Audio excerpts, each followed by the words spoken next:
नमस्कार मंडळी, मी तुमची तनुजा शिंदे आणि मी मागे गेली होती तिरुपतीला सेवेसाठी. तर या ब्लॉगमध्ये मी तुम्हाला दाखवणार आहे की माझी लातूर ते तिरुपती आणि तिरुपती ते लातूर जर्नी कशी राहिली. सेवेला जाण्यासाठी आम्ही आधी ऑनलाईन रजिस्ट्रेशन केलं होतं. त्याचं कन्फर्मेशन आल्यावर आम्ही निघालो तिरुपतीला. चला तर मग बघूया नक्की काय काय घडतंय. आणि अशा प्रकारे मी ब्लॉगिंगला सुरुवात केली. आम्ही निघालो लातूरवरून, पण आमची ट्रेन होती सोलापूरवरून. मग जायचं कसा हा मोठा प्रश्न पडला होता सर्वांना. आणि फायनली तोडगा मिळाला. होय मंडळी, आम्ही निघालो लालपरीने. लालपरीचा प्रवास थोडा धक्कादायकच असतो, पण सीट न मिळाल्याचं वेगळं दुःख होत होतं आम्हाला. आता आम्हाला आलेला आहे कंटाळा. आणि कितीही दमली तरी उजनीची बासुंदी मात्र सोडत नाही हा मंडळी मी. मग आम्ही कसेबसे सोलापूर पर्यंत पोहोचलो, पण रिझर्वेशन नसताना तिरुपती पर्यंत आम्ही कसे पोहोचलो याचा त्रास आम्हालाच माहिती. किती ते फाईन, बापरे.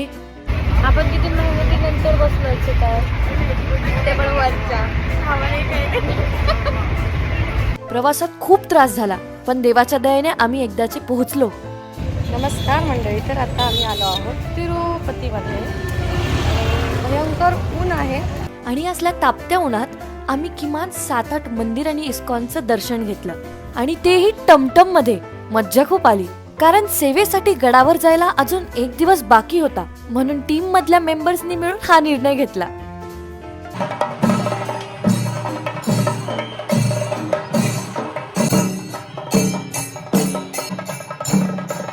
मंडळी काहीही म्हणा, पण साऊथ इंडियन बीचची मज्जाच वेगळी.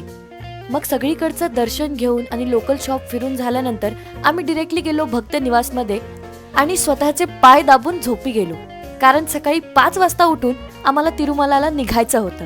आणि मंडळी आम्ही पोहोचलो आहोत तिरुपतीमध्ये. तिरुमलामध्ये.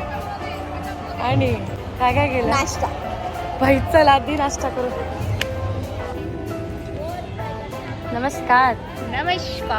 तर आम्ही नाश्ता केला आणि नाश्ता करून डायरेक्ट पळालो लाईनला थांबायला रजिस्ट्रेशन. आणि खूप सारी उठाठेव केल्यानंतर आमचं फायनली रजिस्ट्रेशन झालेलं आहे आणि आम्ही राहणार आहोत इथे. हे होतं श्रीवारी सेवा सदन, सेवा करण्यास आलेल्या लोकांसाठी. आणि खूप मेहनतीनंतर फायनली आम्हाला रूम मिळाल्या. आम्ही दमलो होतो, पण कधी ड्युटी मिळेल याची काही खात्री नव्हती. त्यानंतर सेवेकरींची मीटिंग झाली रूल्स अँड रेग्युलेशन सांगण्यासाठी. आणि मीटिंग संपवून मी खाली गेले तेवढ्यात तिरुपतीच्या रस्त्यावरती मला सापडली आहे माझी मैत्री दिव्या. आता आम्हाला मिळाली आहे आमच्या सेवेतली पहिली ड्युटी. किती वाजता? रात्री 12 ते सकाळी 6. चला तर मग तयार होऊया. तर मंडळी आता मी बसलेली आहे मेन मंदिराच्या बाहेर आणि आता रात्रीचे वाजलेले आहेत 11 आणि आमची सेवा आहे लड्डू काउंटरवरती. तर आम्ही खूप एक्सायटेड आहे आता सेवा करण्यासाठी. आम्ही सगळे वेट करतोय 12 वाजायची आणि मग आम्ही फटाफट जाणार आणि आमची सेवा करणार. एवढ्या एक्साइटमेंटने मी आलेली, हे काम बघून माझी एक्साइटमेंट निघून गेली. कधीच काम न केलेली तनुजा हजार लाडू 6 तासात वाटत होती. एवढ्या थप्प्या कधी संपायच्या कळायचं सुद्धा नाही. पायाचे तुकडे पडले होते आणि कमरेचे सुद्धा. माझे काम संपवून मी बाहेर निघाले, बघते तर काय असा काहीसा हाल झाला होता आमच्या मेंबर्सचा. आमची सेवा होती आजची की लाडू ट्रेमधून घ्यायचे आणि समोर द्यायचे. एवढंच सोपं काम होतं, पण आमची हड्डी बसली 7:45-8 वाजले. कसलीच झोप नाही आहे. 6 तासांवर आमची शिफ्ट झालेली आहे. मला एवढा त्रास होतोय, तर मी या ओव्हरवेट महिलांचं इमॅजिनच नाही करू शकत की काय हाल झाला असेल. I am out. सध्याला झोप येते. पाय गाईस झोपून बोलते. मग काय, थोडासा नाश्ता करून गेलो झोपायला आणि डिरेक्टली उठलो संध्याकाळी. आणि इथून रुटीन सुरू झालं. रोज उठायचं, तयार व्हायचं आणि लागायचं कामाला.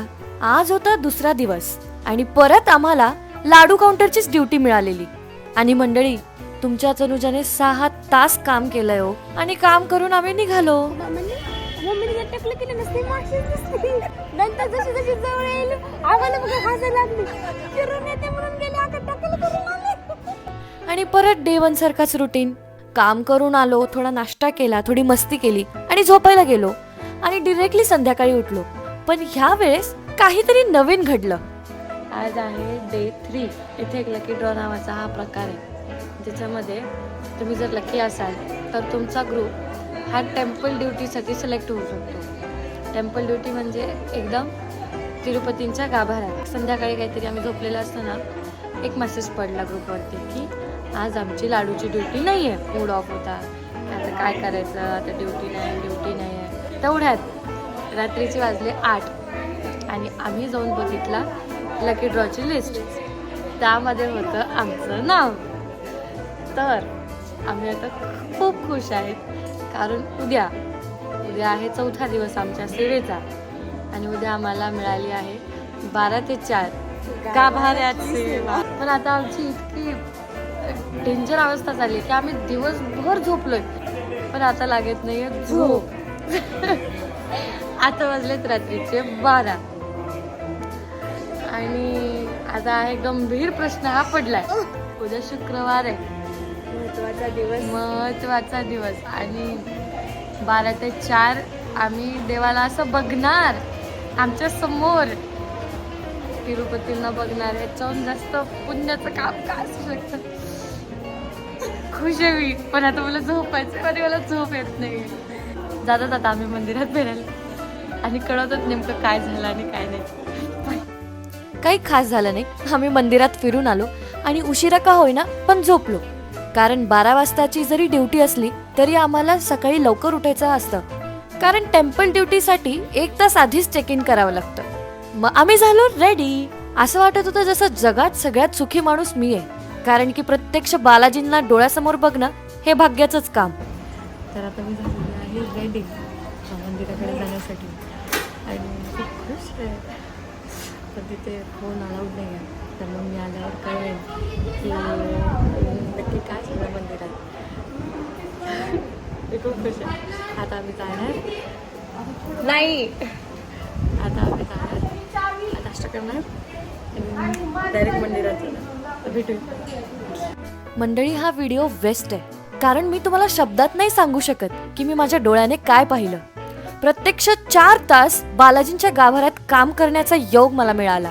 भक्तांची लाईन सोडण्याच्या निमित्ताने मी बालाजींना किती मन भरून बघितलं हे माझं मलाच माहिती. आय विश मी तुम्हाला दाखवू शकली असती की मी काय काय कामं केली, पण ते शक्य नव्हतं. असो, गप्पा टप्पा करण्यात असाच वेळ निघून गेला आणि तेवढ्यात मी आणि हर्षाली दिदीने ठरवलं की आज काहीतरी वेगळं करूया.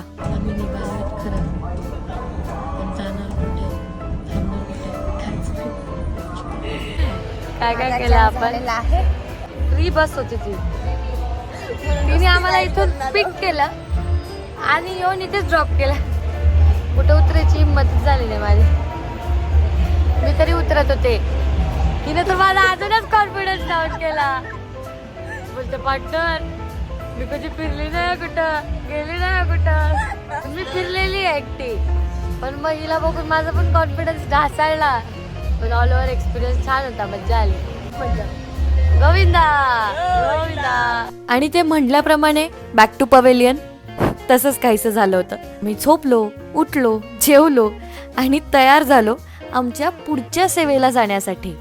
पण मात्र ह्यावेळेस आमची ड्युटी चेंज झाली होती आणि आमची ड्युटी होती काजू कटिंगची.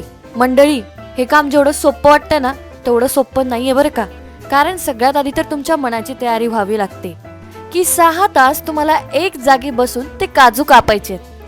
करताना खूप अवघड वाटतं हे काम. बघायला सोपं आहे, कधी कधी ते कटर हाताला लागतं, पण मग आपल्या सोबतच्यांचा उत्साह बघून आपण पण जोमाने काम करायला लागतो. पण कितीही केलं तरी त्रास तर होतोच. परत तेच रुटीन. उठलो, फ्रेश झालो, आंघोळ केलो आणि तयार झालो परत आमच्या काजूच्या ड्युटीला जाण्यासाठी. मग काय केली आम्ही आमची काजूची सेवा मन लावून. पण तेवढ्यात आमचे मेंबर्स आम्हाला घेऊन निघाले आणि आमची ड्युटी चेंज झाली आहे. टोटल आमच्या ड्युटीवर पाणी वाटायची ड्युटी. पाणी वाटायची तर आम्ही देवळात पाणी वाटायला जाणार. आम्ही फार खुश आहोत. आम्हाला काजू कटिंग पाणी वाटायची पाणी त्याची सेवा छान मस्त आहे. बघूया कशी. पाण्याची ड्युटी करून असं वाटलं की बालाजी मला पिळूनच काढतोय की काय. कारण की 18 तास लाईनीत थांबून आलेले भक्त इतके तहानलेले असायचे की पाणी देताना खूप बरं वाटायचं. पण इथं सेवा करताना एक कळालं की माणसाला कामाची कसलीच लाज वाटत नाही. उलट सेवा करताना मनाला खूप शांती मिळते. तिरुमलामध्ये शिकण्यासारखं खूप काही होतं. इथली शिस्त, इथली लोक, इथली स्वच्छता. मला आठवत नाही की मी चप्पल घालून कधी चालली. नेहमी अनवाणीच फिरायची. पण आज होता शेवटचा दिवस म्हणून मन लावून सेवा केली आम्ही. आणि मग काय, निघालो. आम्ही आमच्या बॅग्स भरल्या, रूमची चावी सबमिट केली. कधी आठवडा निघून गेला कळालंच नाही. जीवाशी आलं होतं आम्हाला. मम्मी तुझी जायची इच्छा? माझी जायची इच्छा नाही आहे. मला आज सेवेचा जाणं भाग आहे, पण जायला नको असं वाटतं. आमचे थकलेले काळे पडलेले चेहरेच सांगून जातात की आम्ही किती सेवा केली आणि मंदिरात किती फिरलो. हा एक्सपिरियन्स शब्दात मांडण्यासारखा नाहीच आहे. मला पर्सनली वाटतं की माणसाने आयुष्यात एकदा का होईना तिरुपतीत सेवा नक्कीच करावी. आणि सुंदर क्षणांचा भंडारा घेऊन आम्ही निघालो तिरुमला ते तिरुपती. आणि तिरुपतीवरून आम्ही पकडली ट्रेन आणि आमचा प्रवास सुरू झाला. मंडळी, हा शाब्दिक अनुभव नसून पर्सनली अनुभवायची गोष्ट आहे. बालाजींच्या दर्शनात कुठे एवढी दिवस निघून गेली कळालंच नाही. पण बालाजींचं दर्शन घेऊन जेव्हा आपल्या राज्यात परतलो तेव्हा मात्र आनंदच आनंद मिळाला. आमच्या सगळ्यांच्या तब्येती खराबच होत्या, पण आनंद तर वेगळाच होता ना. म्हणून मला पर्सनली सर्वांना सांगायचंय, जे जे हा व्हिडिओ बघतायत, की आयुष्यात एकदा का होईना बालाजींची सेवा नक्कीच करावी. आणि मी सुद्धा प्रयत्न करेन की असे माझे नवीन नवीन अनुभव तुमच्यासाठी लवकरच घेऊन येईन. पण जर का तुम्हाला माझा हा अनुभव आवडला असेल तर व्हिडिओला लाईक करा, कमेंट करा, शेअर करा आणि सबस्क्राईब करायला विसरू नका. भेटूया. बाय.